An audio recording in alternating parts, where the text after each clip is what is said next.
E agora a gente dá início a mais um bate-papo aqui no Programa Mulher. Eu estou recebendo aqui a nossa psicóloga oficial do Programa Mulher, Ana Gláucia Lima. Também estou recebendo a Ana Patrícia, que é professora, e o Fábio Albino, também professor. E a gente vai falar hoje sobre a síndrome de burnout em professores. Ana, seja bem-vinda, sejam bem-vindos, um prazer recebê-los. Obrigada, Lá. Vamos começar falando, então, o que é a síndrome de burnout? Pois é, a síndrome de burnout é uma síndrome que já foi avaliada e analisada desde 1970 por um psicanalista alemão, quando ele se autoavaliou em estresse ocupacional. Então, é um estresse que nós desenvolvemos na nossa ocupação, no nosso laboral, né? E aí, muitos estudos mostram lá que muitas vezes assim, os profissionais, eles se dedicam muito àquilo que eles fazem, gostam muito do que fazem, muitas vezes esperam algum reconhecimento e quando tudo isso acaba desmoronando de alguma forma, vem o estresse. Então é quando a gente se dedica demais àquilo que a gente faz e aí vem o estresse. E também quando a gente não tem um reconhecimento, quando a gente não tem toda a segurança no trabalho, quando a gente não tem essa troca no trabalho, pode desenvolver esse estresse psíquico, esse estresse psicológico, que tem os sintomas baseados na depressão. E tem algumas profissões aí que lideram o ranking, né? Exatamente. As profissões que lidam com pessoas são profissões que lideram esse ranking. Então, dentro da educação, a gente tem um ranking muito alto, dentro da segurança pública e dentro de atendimento ao público, né? Então, depende muito também, depende do profissional, mas depende muito do cenário onde esse profissional ele está alocado. Então, o cenário e a estrutura de trabalho, ela traz muito esse aspecto, né? E hoje, pensando aí, né, na rotina do professor, a gente sabe que não é fácil. Acho que nunca foi, né? A vida de professor nunca foi muito fácil, mas hoje parece que está ainda mais difícil, né? Exatamente. Mais complicado. A gente vê casos de agressão de aluno contra professores, e aí é uma pressão realmente, né, da sociedade que exige muito do professor. O cenário de trabalho, né? Eu estava até conversando com a Patrícia que o cenário do trabalho do professor hoje é um cenário extremamente violento, né? Onde a gente espera uma troca de energia, uma troca de reconhecimento, um dar e um receber, isso não existe mais. Muitas vezes não tem. Não tem mais. Então, é um cenário muito propício para desencadear várias psicopatologias. Patrícia, a sua relação aí, explica pra gente como que você dá aula ainda hoje, está nativa? Eu sou aposentada, sou diretora aposentada, né? Mas estive dentro de sala de aula por 22 anos e 8 anos como diretora de escola, que assim eu me aposentei, né? O ano passado. E realmente existe essa cobrança, né? A cobrança dos pais, a cobrança da sociedade, existe muito do professor, né? Hoje parece que as pessoas exigem que os professores eduquem os filhos, sendo que a educação tem que vir de casa. Assim, pelo que diz a Constituição, né? A educação cabe a todos, né? O artigo 5º, se eu não me engano, fala sobre isso. E fala que assim, é dever da família, do Estado, da sociedade, cuidar da educação de suas crianças, né? Então, a responsabilidade que o professor tem diante disso é enorme. Grande. Não é? E um desafio diário. Então, a gente tem que estar sempre nos superando para conseguir atingir nossos objetivos com as crianças, né? No meu caso, que eu trabalhei com as crianças das séries iniciais, né? Mas, e não aqui na cidade de Marília, eu trabalhei em São Paulo, né, na periferia de São Paulo, e construí minha história toda lá, e é um desafio diário para o professor. Então, a gente estuda, como nós estávamos conversando antes, o nosso material de trabalho. Não são pessoas que querem estar ali, mas pela lei e até por conta das sanções que as famílias sofrem, né? Eles estão lá todos os dias. Estão obrigados a estarem lá, né? Muitas vezes, na maioria das vezes, não querem, Não né? querem. E cabe a nós, né, nos superarmos, estudar e aí as pressões todas que nós recebemos, porque o nosso papel é motivar aquela criança, né, ou aquele adolescente a se inserir nesse contexto e se sentir motivado a estudar. Eu penso que assim, é um papel que o professor faz de continente. Ele precisa conter todas essas situações que levam os alunos a serem mais agressivos. Só que para a gente conter uma situação assim, a gente precisa também ter um espaço que tenha uma continência dos nossos sentimentos também. Verdade. E os professores não têm esse espaço hoje. Então acaba virando um ciclo assim muito difícil de violência e de agressão, né, Laura? Eu vou, só antes da gente continuar o nosso bate-papo aqui, chamar um videozinho explicativo falando sobre a síndrome de burnout em professores. Vamos assistir e depois a gente comenta aqui também. Vamos lá. Você já ouviu falar na síndrome de burnout? Não? Então fique atento e previna-se. A síndrome de burnout, ou síndrome do esgotamento profissional, é uma deficiência psicológica que afeta diretamente o trabalhador. O cansaço, a exaustão prolongada, a irritabilidade constante e o desinteresse pelo trabalho caracterizam a doença. Os professores expostos a altos níveis de estresse no trabalho têm como consequência a fadiga emocional. O professor perde. Os alunos saem em desvantagem e o bom desempenho no trabalho dá lugar à depressão. Fique atento aos possíveis aparecimentos desses sintomas. Pense nisso, professor. Cuide de você.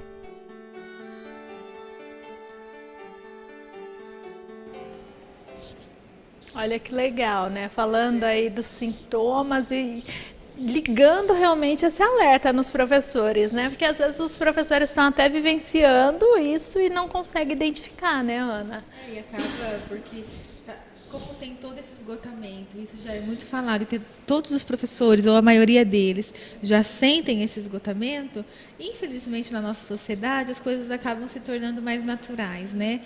Então é natural ver um professor mais estressado, é natural ver aluno falando isso, fazendo aquilo, é natural dentro de uma escola acontecer isso, e tem muita coisa que não é natural, não é para ser assim, né? Eu acredito, e eles podem falar melhor, quando eles decidiram ser professor, acho que não era essa a ideia, né? Então, eu penso que tem muita coisa que hoje a própria sociedade, por falta até de política pública, por falta de um olhar mais criterioso, por falta de motivação e N outras coisas, as pessoas deixam de se tornar naturais coisas que não são naturais. E aí, como um jargão que a gente ouve, a corda sempre arrebenta para o lado mais fraco, né? E então acaba até alguns professores sendo rotulados e tudo mais. Então acho que o nosso papel aqui é levantar essas bandeiras, né? E mostrar que tem muitos professores em casa que podem se identificar com isso. Fábio, eu queria ouvir de você um pouquinho. Eu quero lembrar que vocês todos estão com o microfone, tá? Então vocês podem falar o tempo todo. Se quiser fazer alguma observação, fiquem à vontade. Mas, Fábio, eu queria ouvir de você.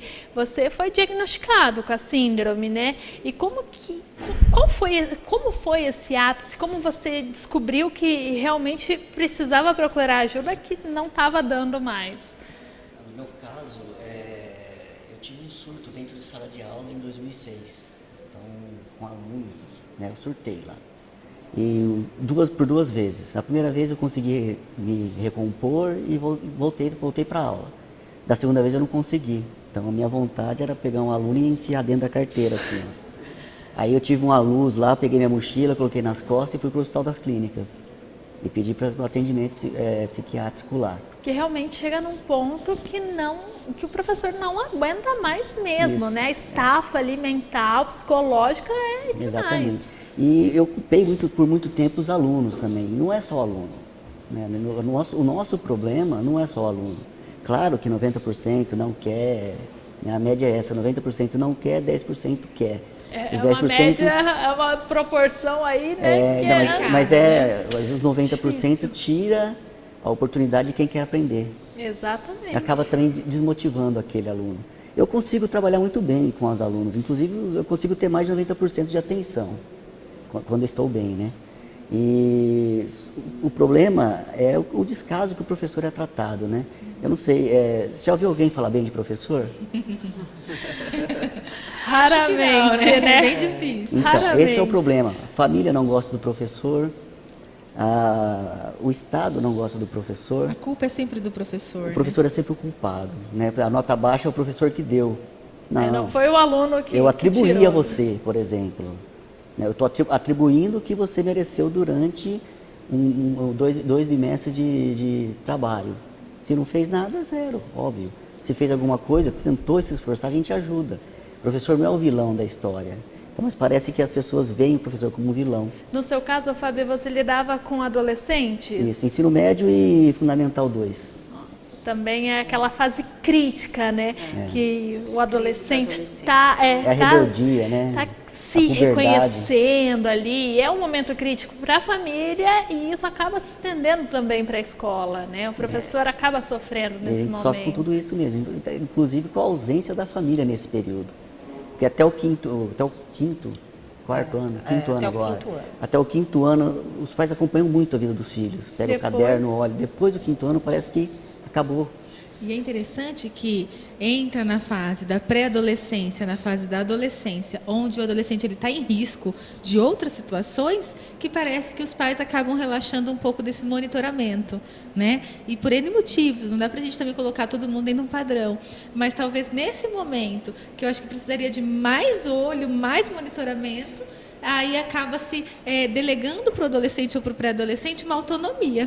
Que eles Que ele não não têm. tem. Eles não têm essa autonomia. O adolescente hoje, as pessoas precisam entender lá, eles não têm uma autonomia. Eles não conseguem decidir as coisas. Gente, o cérebro do adolescente não está formado ainda. Então, a gente às vezes está delegando decisões, responsabilidades que não fazem parte da idade dele. Existem responsabilidades que, sim, fazem parte, mas tem outras que não fazem. E aí acabam delegando na escola isso. Então, para um professor que atende, em média, quantos alunos na sala? Você falou de 50, no ensino médio chega a 50 alunos. Entende? Imagina Imagina cada você um com a sua estar numa demanda. sala com 50 alunos que não querem estar ali. Que não querem a escola estar não é ali, atrativa. são forçados a É. estarem ali, A já vai escola não é sem atrativa. vontade nenhuma. A escola não tem estrutura, a escola não tem material, às vezes o material a gente compra do nosso bolso. Quer dizer, a gente paga para trabalhar, né? Se você quiser um xerox, você não pode pedir para o aluno, você tem que comprar no seu bolso para poder dar o xerox. E muitas vezes também a cobrança da família, né? Porque Também. se você fala qualquer coisa ali pro aluno, no dia seguinte está a mãe ou o pai lá na porta, bravo com o Com professor, as ameaças. ameaçando realmente, e o aluno nunca é o culpado, né? Chega em casa, conta uma história totalmente Da história dele, diferente. E a culpa é sempre do professor.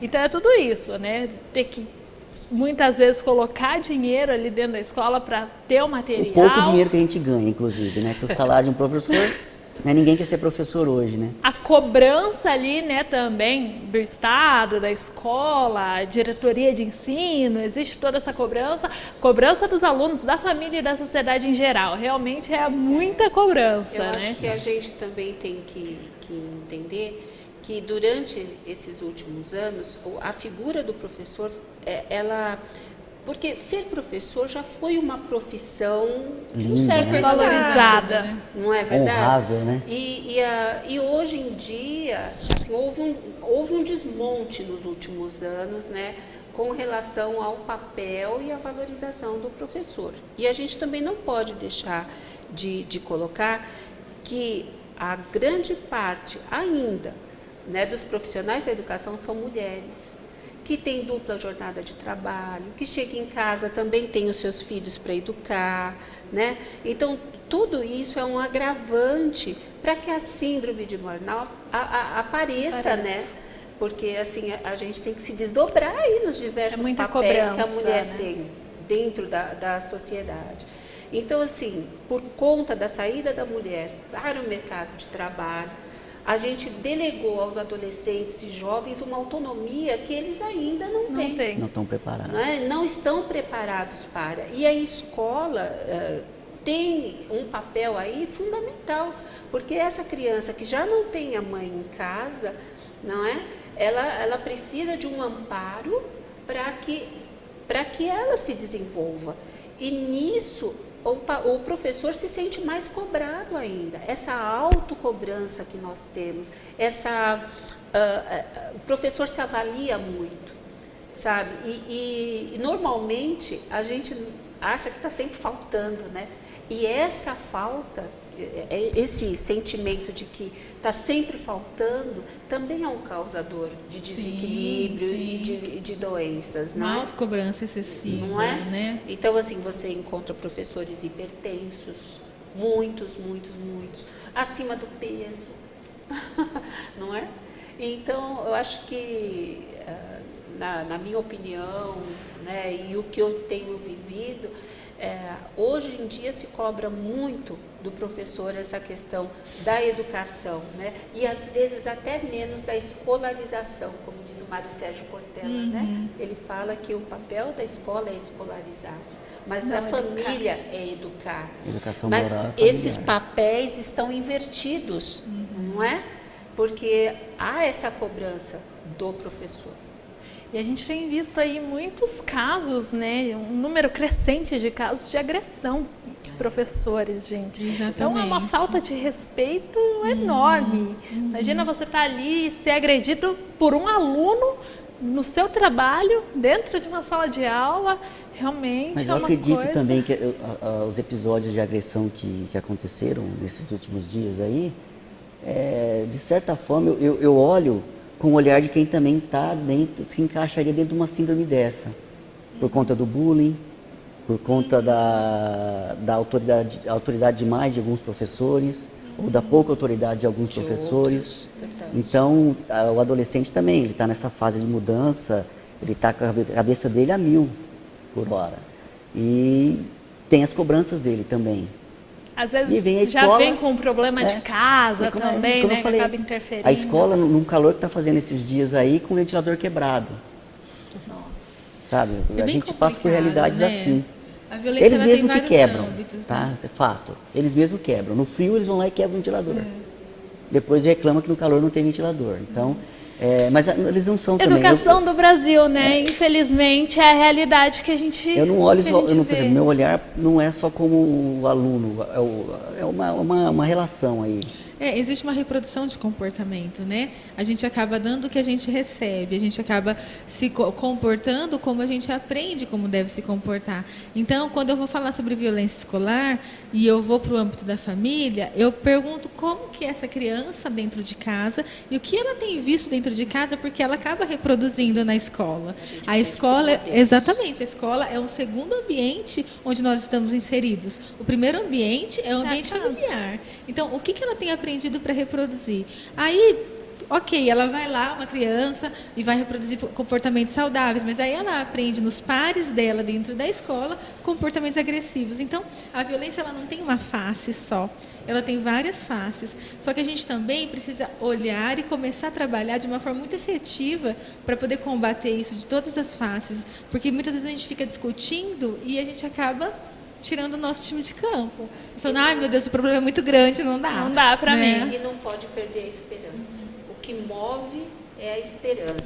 Enquanto a gente acredita nisso, tem que lutar por isso. E é legal para essas pessoas que estão em casa, lá, por exemplo, vários ajuda, professores né? estão nos vendo. Ah, Ana, como que é? O que é essa síndrome de burnout? Então, é quando você se sente esgotado, quando você levanta para trabalhar e você entra em desespero, te dá crise de pânico, você tem alguns episódios de surto, alguns episódios Como de querer foi o caso do sair Fábio. correndo, não ir para a escola. Ou então você se visualiza agredindo alguém, você se imagina agredindo alguém. Então, as coisas já não estão mais fluindo naturalmente. Então, tudo quando começar a sair da naturalidade, da normalidade, desse fluido, eu acho que é importante a gente procurar ajuda e uma avaliação. E Ana, como que é feito o tratamento nesses casos? O tratamento é feito com psicoterapia e também tratamento medicamentoso, porque ele desencadeia muitos sintomas da depressão, né, sintomas depressivos, transtornos também de ansiedade e também algumas episódios até de psicoses. Então, a gente precisa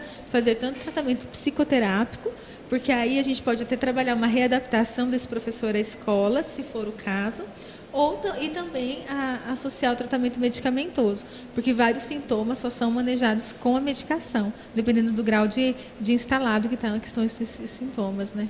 Fábio, como é para você hoje estar afastado e ver aí que você chegou realmente num ponto, na profissão que você escolheu, você chegou num ponto que não dava mais. Como você se enxerga hoje, olhando de fora? Eu passei por um momento bem crítico, que foi o de fracasso. Por exemplo, eu adoro ser professor, gosto muito de ser professor, mas não quero mais ser.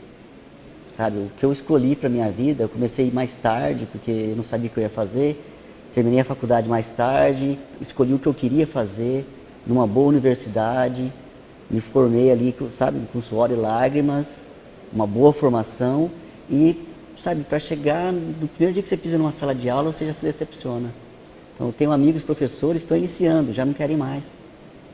Sabe? Então, eu me sinto hoje me sinto mais por conta do tratamento, né, tanto medicamentoso quanto psicológico, eu não me sinto mais um fracassado, mas em momentos de crise esse sentimento volta. Que tristeza, né? A gente E ouvir acaba isso. dando um prejuízo social, familiar, né? E fica muito complicado a vida funcional dele, Sim, né? porque realmente é isso. A gente escolhe uma profissão, né? E é tão bom poder trabalhar com o que a gente gosta, né? E trabalhar bem fazendo o que a gente gosta, isso é tão bom. E aí quando a gente vê um caso desse, que realmente Fábio apaixonado aí pela profissão, mas que por N motivos acaba perdendo totalmente o gosto, ficar triste, E né? o descaso maior, por exemplo, o meu convênio médico não cobre o tratamento, eu tenho que pagar do meu bolso, né? Com o meu alto salário, eu ganho bem, né? Então eu tenho que pagar ainda o tratamento todo do meu bolso. É complicado, né? Acho que Vale ficou pra gente alerta, pensar, né? Então, eu acho que quando os pais chegarem na escola hoje para cobrar os professores, vamos Pensa. respirar um pouquinho e falar assim, ao invés de ir lá, falar assim, o professor não fez isso, não.